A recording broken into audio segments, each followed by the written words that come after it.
हर साल एमडीए अभियान के समय फाइलेरिया को लेकर आपके बहुत सारे प्रश्न होते हैं। आशा दीदी ये बताइए, आशा दीदी वो बताइए। इस बार मैं डॉक्टर साहब को साथ में लेकर आई हूँ।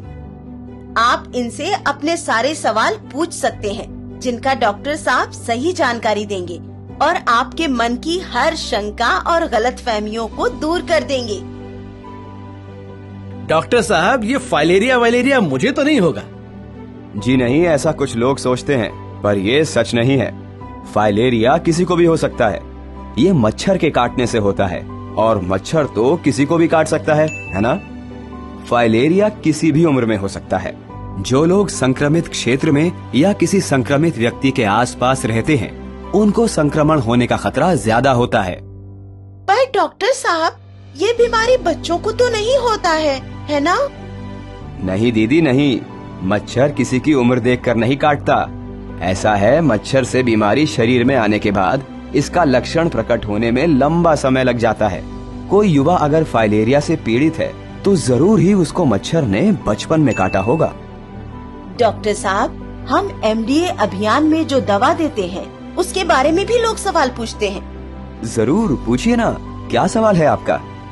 डॉक्टर साहब, हम तो सुने थे कि फाइलेरिया से बचाव की दवा दूसरी कोई अन्य दवा के साथ नहीं ली जा सकती है।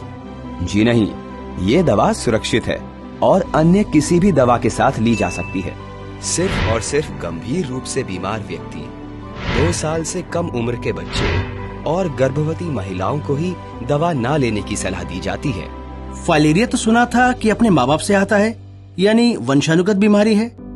जी नहीं, ये बीमारी वंशानुगत नहीं है। ये मच्छर के काटने से होने वाली बीमारी है और ये किसी को भी हो सकती है।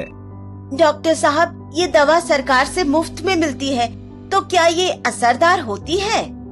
फाइलेरिया से बचाव के लिए यही दवा कारगर है और बहुत से देशों ने इसका प्रयोग करके फाइलेरिया को खत्म किया है।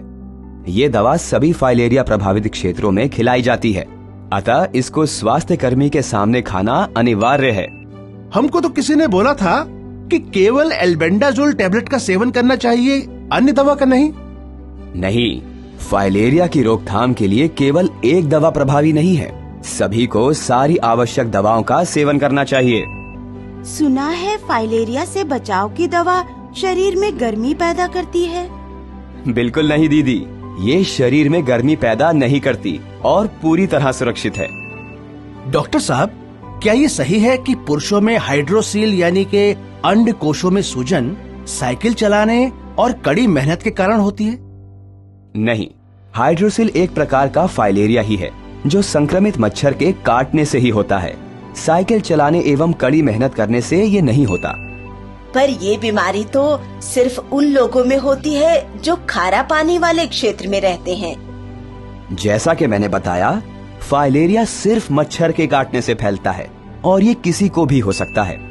डॉक्टर साहब, सब बोलते हैं कि ये बीमारी सिर्फ गरीब लोगों में ही होती है। ऐसा बिल्कुल नहीं है। ये बीमारी किसी को भी हो सकती है। मच्छर काटने के समय अमीर गरीब जाति और लिंग का फर्क नहीं करते।